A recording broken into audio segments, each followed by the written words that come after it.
সম্মানীয় উপস্থিতি, আমরা প্রত্যেকেই একটা বিষয়ের উপরে অবগত আছি যে দুনিয়ার প্রতি মহব্বত একটি গুরুত্বপূর্ণ বিষয়। যেহেতু এই বিষয়টাতে আমরা যা শুনছি, আল্লাহ এবং রাসূল সাল্লাল্লাহু আলাইহি ওয়াসাল্লাম যা কোরআন এবং হাদিসের মধ্যে যা বলেছেন, সেইগুলো বাস্তবায়ন আমরা দুনিয়ার বুকে কিন্তু করছি বা আমরা জড়িত আছি সেই সব কর্মে। এই দুনিয়ার প্রতি এত মহব্বত বা এত ভালোবাসা হওয়ার কথা নয়।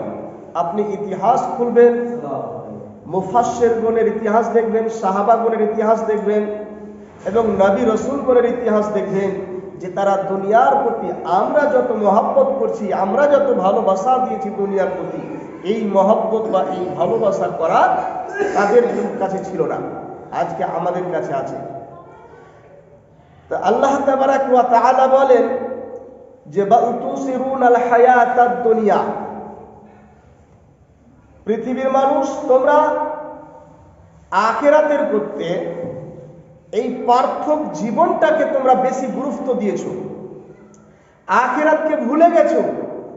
আখিরাতের করতে এই দুনিয়াটাকে তোমরা বেশি ভালোবেসে ফেলেছো, বেশি মহব্বত করেছো, বেশি তার মধ্যে আগ্রহী করেছো। আখিরাতকে যতটা ভয় করার কথা ছিল, আখিরাতকে যতটা ভালোবাসার কথা ছিল, আখিরাতকে যতটা মনে রাখার কথা ছিল, সেটা উল্টা হয়ে গেছে। যেই ভালোবাসাটা আখিরাতে হওয়ার কথা, যেই কথাগুলো বা যেই ভয়টা আখিরাতে হওয়ার কথা ছিল, মহব্বতটা, আজকে আমরা দুনিয়ার প্রতি সেই মহব্বতটা রেখেছি, আখিরাতকে ভুলেছি। তাহলে আখিরাত এমন একটা জিনিস যে এই দুনিয়ার প্রতি প্রত্যেকটা মানুষের জন্য এই জীবন বা এই দিন একদিন আসবে। প্রত্যেককেই আল্লাহ পাক রব্বুল আলামিনের কাছে দাঁড় হতেই হবে, কেউ বাঁচতে পারবে না আমরা দুনিয়ার বুকে যত রকমই করি না কেন। কারণ একটি হাদিস আপনাকে বুঝায়, হাদিস বর্ণনা করছে আমর ইবনে আস রাদিয়াল্লাহু তাআলা, আব্দুল্লাহ ইবনে আমর রাদিয়াল্লাহু তাআলা আনহু, আব্দুল্লাহ ইবনে আমর রাদিয়াল্লাহু তাআলা আনহু বলেন যে রাসূল সাল্লাল্লাহু আলাইহি ওয়াসাল্লাম একদিন একটি চাটাইয়ের উপরে শুয়ে আছেন। তো ওই চাটাইয়ের উপরে শুয়ে আছে এমন সময় উঠলেন। উঠার পরে সাহাবারা ইবনে মাসউদ রাদিয়াল্লাহু তাআলা বলেন যে হ্যাঁ, আল্লাহ রসুলের দিকে লক্ষ্য রাখলেন যে আল্লাহ রসুলের দেহ মোবারকে ওই চাটাইয়ের দাগ বসে গেছে। যেটা খেজুরের চাটাই পাওয়া যায় আমরা দেখি, ওই খেজুরের চাটাইয়ের দাগ আল্লাহ রসুলের শরীরে লেগে গেছে। তো ইবনে মাসউদ রাদিয়াল্লাহু তাআলা বলেন যে হে আল্লাহর রসুল, যদি একটু আমাদেরকে অর্ডার দিতেন বা অনুমতি দিতেন, তাহলে আপনার জন্য একখানা বিছানার ব্যবস্থা করতাম বা একটা গদির ব্যবস্থা করতাম, ওইখানে আপনি শুইতেন বা ওখানে একটু আরাম করতেন। দেখেন নেতা তাকে বলে, আর দুনিয়ার প্রতি মহব্বত কেমন, আখিরাতের প্রতি মহব্বত কেমন তাদের ছিল। তো ইবনে মাসউদ রাদিয়াল্লাহু তাআলা বর্ণনা করছেন যে আল্লাহ রসুলের গায়ে ওই চাটাইয়ের দাগ লেগে গেছে এবং ইবনে মাসউদ আল্লাহ রসুলকে বলছে, আল্লাহ রসুল, আপনি যদি একবার বলতেন তাহলে আপনার জন্য একটা চাদরের বা একটা বিছানার ব্যবস্থা করতাম। তখন আল্লাহ রসুল কি বলছে, মাসউদ, এই দুনিয়ার প্রতি আমার কি ভালোবাসা আছে, দুনিয়ার সাথে আমার কি সম্পর্ক আছে? দুনিয়ার সাথে তো আমার কোনো সম্পর্ক নেই। দুনিয়ার সাথে সম্পর্ক আমার ওই রকম, কি রকম বললে একটা উদাহরণ দিচ্ছে আল্লাহ রসুল এই হাদিসের শেষ অংশে। আল্লাহ রসুল বলছে যে দুনিয়ার সাথে আমার সম্পর্ক ওই রকম, একজন পথ চারক পথ দিয়ে চলছে, পথ দিয়ে হাঁটতে হাঁটতে, চৈত বৈশাখ মাসের খরা, হাঁটতে হাঁটতে ক্লান্ত হয়ে একটি গাছের ছায়ায় বসলেন। ওই গাছের ছায়ায় কতক্ষণ বসবে? যতক্ষণ বসলো ওই লোকটি, ওই আরোহী, ওই পথচারক লোকটি গাছটিকে মহব্বত করে ভালোবাসা করে ওই গাছের ছায়াতে যতটুকু বসলো, বসার পরে আবার চলে গেল। তাহলে কতক্ষণ থাকলো? যে তাকে একটা তার গন্তব্যস্থলে পৌঁছিতে হবে, তাকে ওখানে যেতেই হবে। 5-7 মিনিট আরাম করলো, গাছের ছায়ায় বসলো, আবার গাছটিকে ছেড়ে চলে গেল। তা আল্লাহ রাসূল বলেন যে মাসউদ, তাহলে ওই লোকটি যেমন গাছটিকে ছেড়ে চলে গেল, তার মহব্বত ভালোবাসা ত্যাগ করে ওই ছায়াতে তিনি একটু আরাম করলেন, আরাম করার পরে তার ভালোবাসা মহব্বত ত্যাগ করে আবার হাঁটতে লাগলেন। তাহলে ওই দুনিয়ার সাথে আমার ওই রকমের সম্পর্ক। আমরা সামান্য কয়েক দিনের জন্য এসেছি, আর এই সামান্য কয়েক দিনের জন্য এসে আমরা এত আরাম আয়েশের জিন্দেগি কেন কাটাবো? আমার তো কোনো সম্পর্ক নেই দিনের সাথে বা এই দুনিয়ার সাথে। তাহলে আজকে আপনি দেখেন, ছোট নেতা হোক বড় নেতা হোক, একটু কোন রকমের যদি তার সম্মানটা বেড়ে যায়, দুনিয়ার মানুষ যদি তাকে সম্মানের আসন দিয়ে দেয়, তাহলে চেয়ারে গদি শুবে তখন তার সুতার স্থান দেখেন কত রকমের খাট পালঙ্কে শুয়ে আছে। তাহলে আল্লাহর রাসূল চাটাইয়ের উপরে শুয়ে থাকতেন যে দুনিয়ার সাথে আমার কোনো সম্পর্ক নেই। তাহলে আপনার কেন এত সম্পর্ক থাকবে দুনিয়ার সাথে? কেন দুনিয়াকে এত ভালোবাসা দিলেন? কেন দুনিয়ার মহব্বতে আপনি নিজেকে জড়িয়ে রাখলেন? যে দুনিয়ার মহব্বতে পড়ে আপনি সমস্ত কিছু আখিরাতকে ভুলে গেলেন। দুনিয়ার মহব্বতে পড়ে আপনি আখিরাতকে ভুলে গেলেন। দুনিয়ার মহব্বতে পড়ে আল্লাহর ইবাদত ভুলে গেলেন। দুনিয়ার মহব্বতে পড়ে রাসূলের আখলাক চরিত্রের কথা আপনি ভুলে গেলেন। এই ভালোবাসার কথা তো আল্লাহ রাসূল বলেননি। দুনিয়ার প্রতি এত মহব্বত ভালোবাসা, তাহলে আমরা কেন এত মহব্বত ভালোবাসা করি? আজকে যত নেতারা ওই দুনিয়াবি চেয়ারে বা যত রকমের সুখ বা আরাম আয়েশে থাকে, তারা কিন্তু জানে না এটা আল্লাহ রাসূলের আদর্শ বা আল্লাহ রাসূলের চরিত্র আখলাক নয়। প্রত্যেকটা মানুষেরই চরিত্র আখলাক হবে আল্লাহ রাসূলের দিকে। প্রত্যেকটা নেতার নেতাগিরি হবে আল্লাহ রাসূলের দিকে।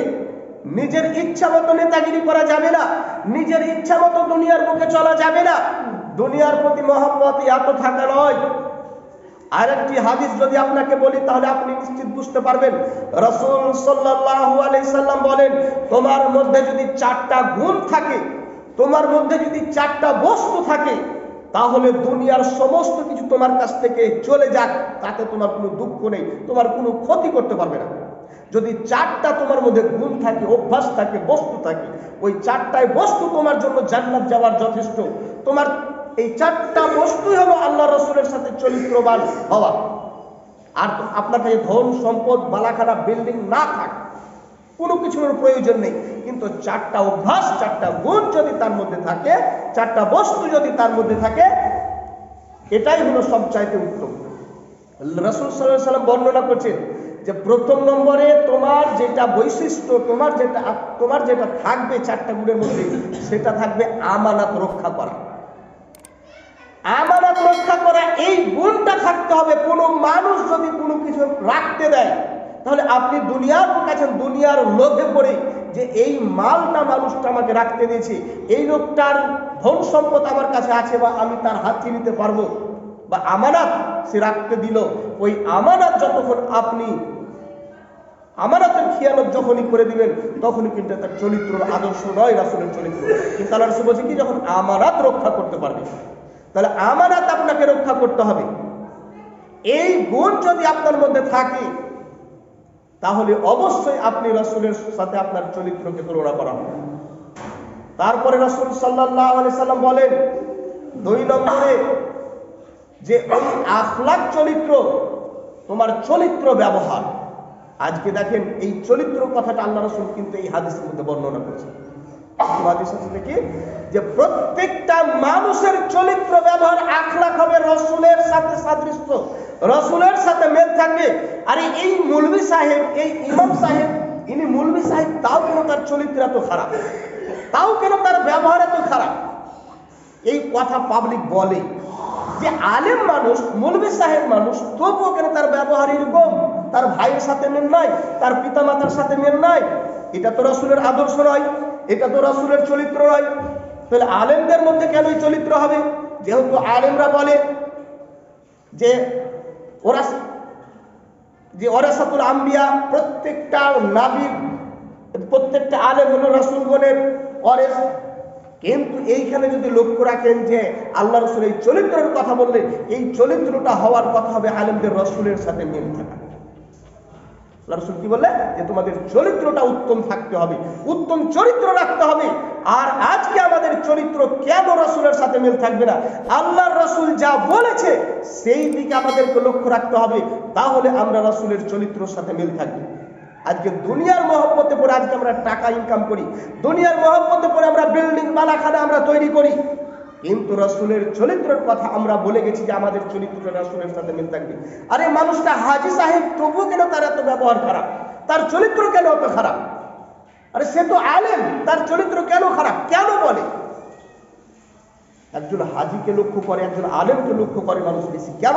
যে তিনি রাসূলের সুন্নাত, আল্লাহর ফরজ আয়াত তিনি মেনে এসেছেন।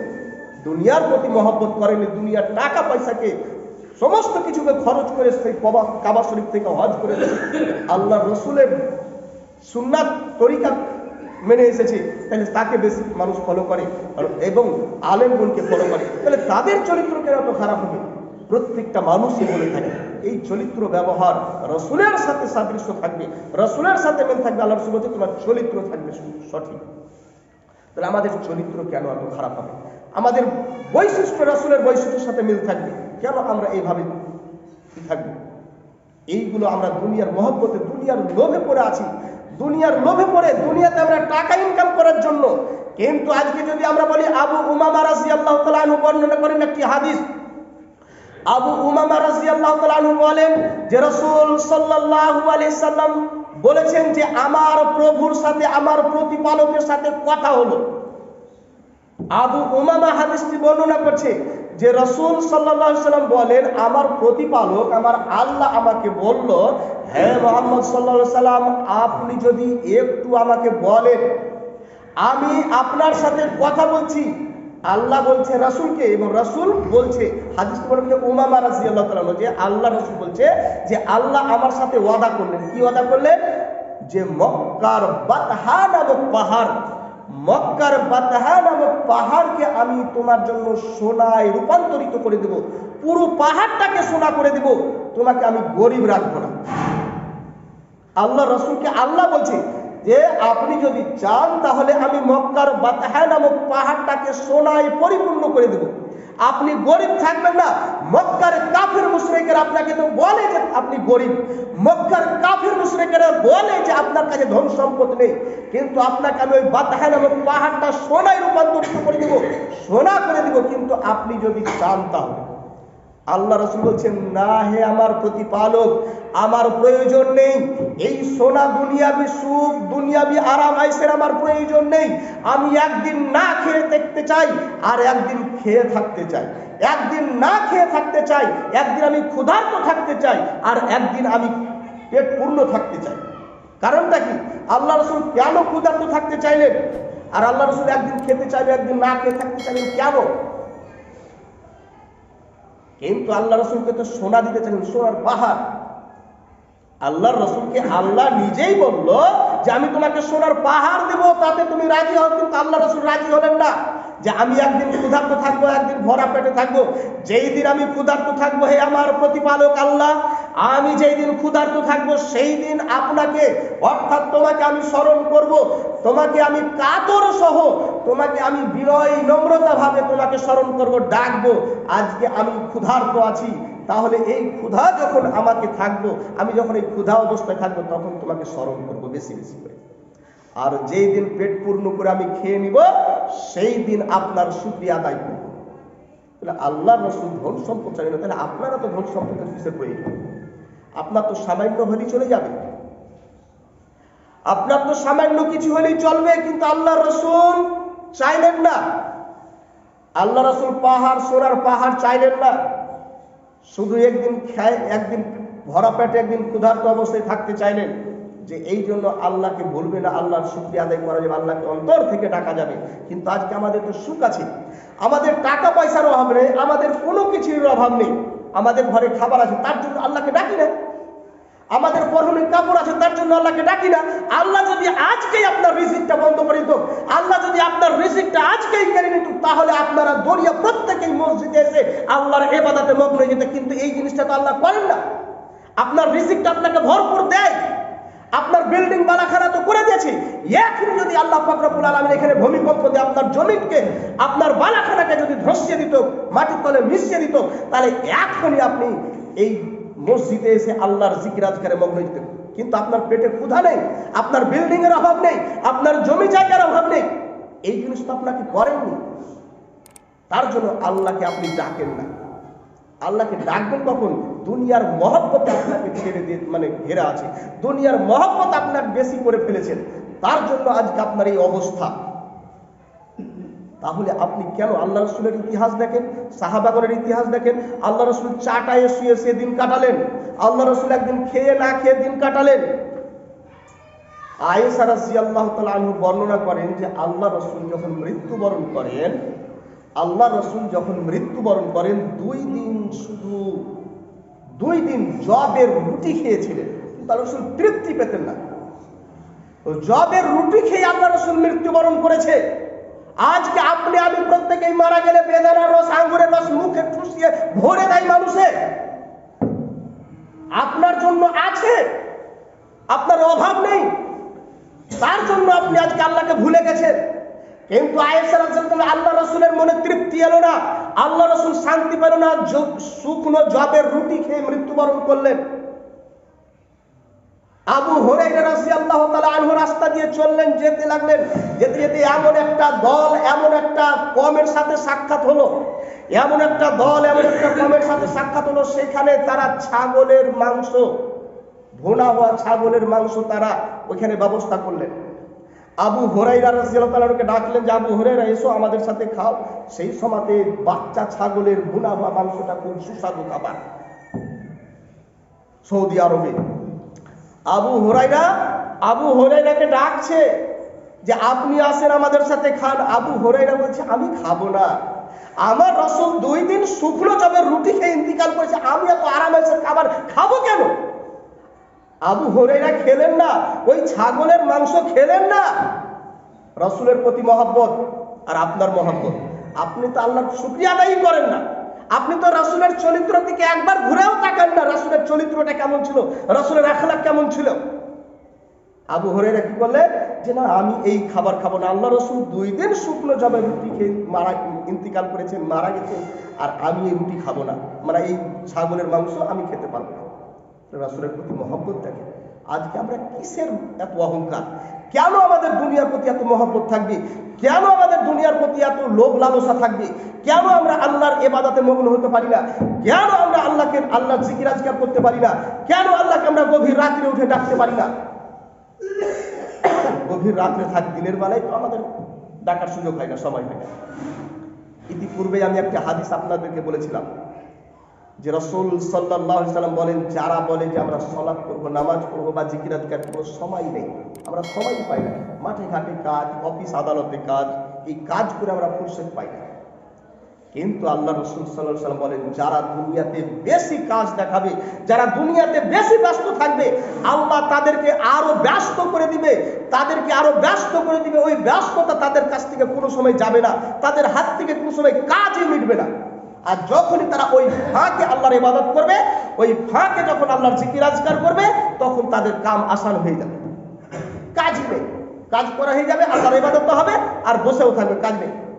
সারাদিন ভূতের মতন মাঠে ঘাটে কাটেন, কিন্তু আল্লাহর ইবাদত বলে আমাদের কোনো স্মরণ থাকে না। আল্লাহ বলছে তুসিরুনাল হায়াতাদ দুনিয়া, যে তোমরা দুনিয়ার প্রতি বেশি মহব্বত করে ফেলেছো আখিরাতের চাইতে। আজকে আমরা দুনিয়ার মহব্বত করি না, যে দুনিয়াতে আমার ছেলে মেয়ে সুখে থাকবে, দুনিয়াতে আমি সুখে থাকবো, দুনিয়াতে আমার স্ত্রী সুখে থাকবে, তার জন্য কত রকমের ব্যবস্থা করি। ভাইয়ের সম্পদকে হাতিয়ে দিই, ইয়াকে অপরের ধন সম্পদ কিভাবে লুণ্ঠন করতে হবে, শুধু ছেলে পিলের ভরসার দিকে, ছেলে পিলের ভবিষ্যতের দিকে। কিন্তু ছেলে পিলের ভবিষ্যৎটাকে আপনি জাহান্নামে ঠেলে দেবেন, এটা আপনি দেখেছেন? আখিরাতটাকে বেশি দুনিয়াটাকে ভালোবাসতে গিয়ে ছেলে মেয়েটাকে ওই আখিরাতটাকে খারাপ করলেন, আখিরাতকে আপনি হারালেন। কেন এই মহব্বত ভালোবাসা এত থাকবে আপনার আমার মনে? আল্লাহর প্রতি, এই দিনের প্রতি কেন এত মহব্বত থাকবে, ভালোবাসা থাকবে? এতগুলো থাকার প্রয়োজন নেই, এইগুলো আমাদের প্রয়োজন নেই। থাকবে, প্রত্যেকটা জিনিসের দরকার আছে, কিন্তু আল্লাহর ইবাদতেরও তো দরকার আছে। আল্লাহ বলছে ওয়ামা খালাকতুল জিন্না ওয়াল ইনস ইল্লা লিয়াবুদুন। এত সুন্দর করে আল্লাহ বুঝিয়ে দিলেন যে আমি জিন এবং মানুষকে সৃষ্টি করেছি আমার একটাই উদ্দেশ্য। এখানে আল্লাহর উদ্দেশ্যটা দেখেন, আল্লাহর উদ্দেশ্যটা দেখেন যে ওয়ামা খালাকতুল জিন্না ওয়াল ইনস ইল্লা লিয়াবুদুন। আমি জিন এবং ইনসানকে সৃষ্টি করেছি আমার একটাই উদ্দেশ্য, আল্লাহর উদ্দেশ্য আর কিছু নাই, একটাই উদ্দেশ্য, তারা ইল্লা লিয়াবুদুন, তারা আমার ইবাদত করবে, তারা আমার জিকির আজকার করবে, তারা আমার তাসবিহ তাহলিল পাঠ করবে। কিন্তু তারা দুনিয়াতে এসে আমার ইবাদতকে ভুলে গিয়ে অট্টালিকা তৈরি করলো, বালাখানা তৈরি করলো, বিল্ডিং তৈরি করলো, ছেলে মেয়ের সুখের জন্য চাকরি বাকরি, জমি জায়গা, এক অপরের ধন সম্পদ লুণ্ঠন করা, এক অপরের জমিকে হাতিয়ে নেওয়া, এক অপরের জমিকে কিভাবে হাতাতে হবে সেই ব্যবস্থাতে করে আছে। এইগুলো কিন্তু আল্লাহ রসুলের বৈশিষ্ট্য নয়, এইগুলো দুনিয়ার প্রতি মহব্বত। আল্লাহ রসুলের কথা কত আপনাকে বললাম, কয়টা হাদিস আপনার সামনে বললাম যে আল্লাহ রসুলের এই চরিত্রগুলো, এই আখলাকগুলো, এই গুণগুলো আমাদের মধ্যে থাকতে হবে, তাহলে আমরা অবশ্যই দুনিয়ার বুকে কামিয়াব হব এবং আখিরাতটাও আমাদের জন্য ভালো হবে। কিন্তু আমরা বুঝি না। দুনিয়ার প্রতি আল্লাহ বলছে আলহাকুমুত তাকাসসুর হাত্তা যুরতুমুল মাকাবির। আজকে আমরা এই দুনিয়ার বুকে বিল্ডিং, বালাখানা, এই সমস্ত কিছু মেতে আছি। আমরা বুঝবো কখন? যখন আমরা কবরের পাশাপাশি চলে যাব, যখন আমরা মৃত্যুবরণ করব, তখন আমরা বুঝতে পারবো যে হ্যাঁ, এই দুনিয়াটা কি ছিল, আখিরাত কি জিনিস। আমরা এখন বুঝতে পারিনি। আমাদের কাছে এখনো অনেকগুলো জিনিস বুঝতে হবে বা মানতে হবে, কিন্তু আমরা মানতে পারি না। শুধু দুনিয়া দুনিয়া দুনিয়ার দুনিয়া করে আমরা দুনিয়ার বুকে শেষ হয়ে গেলাম, দুনিয়া দুনিয়া করে আমরা শেষ হয়ে গেলাম। দুনিয়ার বুকে আমাদের আর কত কি করবেন? দুনিয়ার বুকে থেকে থেকে তো আমাদের সমস্ত কিছু হারালাম, আর কি হারাতে চান? এই সুন্দর জীবনটাকে আখিরাতের জন্য, জান্নাতি করার জন্য আপনাকে রাসূলের সুন্নাত অনুসরণ করে চলতে হবে, রাসূলের পদ্ধতি অনুসরণ করতে হবে, দুনিয়াতে মুসাফিরের মতো থাকতে হবে। দুনিয়াটা মুমিনের জন্য জেলখানা। একজন মুমিন, একজন মুসলিম এত আরাম আয়েশের মধ্যে জিন্দেগিটা কাটাতে পারে না। জেলখানাতে যেমন মানুষ বন্দী অবস্থায় থাকে, সে দুনিয়ার দিকে তাকাতে পারে না, দুনিয়ার কোনো কিছু দেখতে পায় না, ওই রকমই তারা ইসলামের গণ্ডের মধ্যে থাকবে, হারাম থেকে বেঁচে থাকতে হবে। তারপরে রাসূল সাল্লাল্লাহু আলাইহি সাল্লাম ওই যে চারটি কথা বললাম, চারটি কথা, ওই যে চারটি গুণ, তার মধ্যে 3 নম্বরে রাসূল সাল্লাল্লাহু আলাইহি সাল্লাম বলেন যে তোমাদের রিজিক বা খাওয়া দাওয়ার দিকে ধ্যান দিতে হবে। খাওয়া দাওয়াটা কি? যে তোমরা যেটা খাবে সেটার দিকে লক্ষ্য রাখতে হবে, সেটা হারামে না হালালে।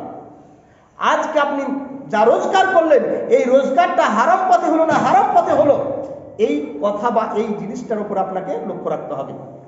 তাহলে আমরা অবশ্যই বুঝতে পারবো যে খাওয়া দাওয়ার দিকে আমরা যতক্ষণ না ধ্যান দিব যে আমার এই খাবারটা কোথা থেকে এলো, হারাম পথে এলো না হালাল পথে। কিন্তু আমরা তো হারাম হালাল পার্থক্য করি না।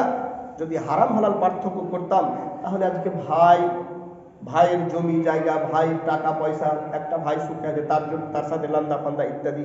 শুধু ভাই বলে নয়, প্রত্যেক মুমিন মুসলমান ভাই ভাই কুল্লু ইখওয়ানুন মুমিনুন, যে প্রত্যেক মুমিন হয়তো ভাবে যে নিজের ভাই শুধু ভাই না, নিজের ভাই শুধু ভাই না, প্রত্যেক মুমিন ভাই ভাই। প্রত্যেকটা ভাইয়ের দিকে লক্ষ্য রাখতে হবে, সে যেন বিপদে না থাকে, সে যেন সুখে শান্তিতে থাকে। এই কথা, এই লক্ষ্য আপনার মধ্যে আমার মধ্যে থাকতে হবে।